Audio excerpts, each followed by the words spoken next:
This is beef tenderloin with truffle mash and sautéed asparagus. So we are going to just cube and boil up these potatoes until they're just enough to squish.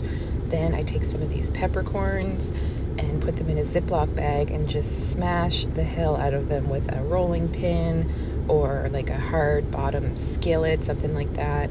Put them on a plate.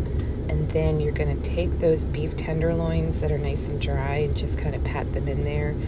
This asparagus, you just want to break off these little kind of woody ends. If you just bend them a little bit, they will break kind of where they're supposed to.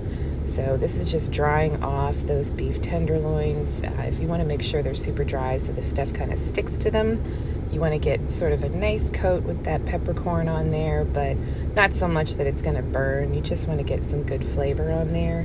Add some butter, sour cream. This is the truffle powder that came with my HelloFresh kit. It's kind of strong, so I just put one in there because I don't think my kids would eat it if I put too much. Then you're just going to kind of roughly mash those. I don't like to mash it so much that it turns into like a paste.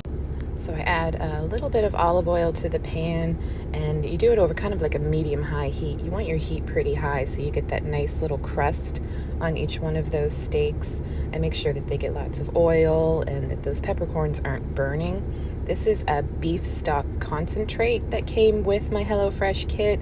You just add a little bit of water to it and let it reduce down to make like a nice sauce. It gets not super thick and gummy, just enough that it'll kind of stick to those steaks. So once you pull those off the heat, you want to let them rest for a little bit. You never cut into a hot steak because all of your juices will ooze out and make a big mess, and then they're going to get dry. So we just put that sauce and all of those brown bits on top of the steak while they rest. It kind of absorbs and stays juicy. So a little more oil in that same pan. We're going to add that asparagus in there. I had some help from my son.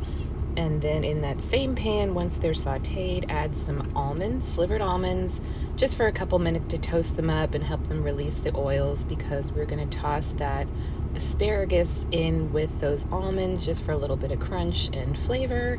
Turned out really good. So now we're just going to go ahead and plate up that steak with some of the asparagus. Make sure to get some of those almonds on there because they really add a really certain extra something that's really good on there.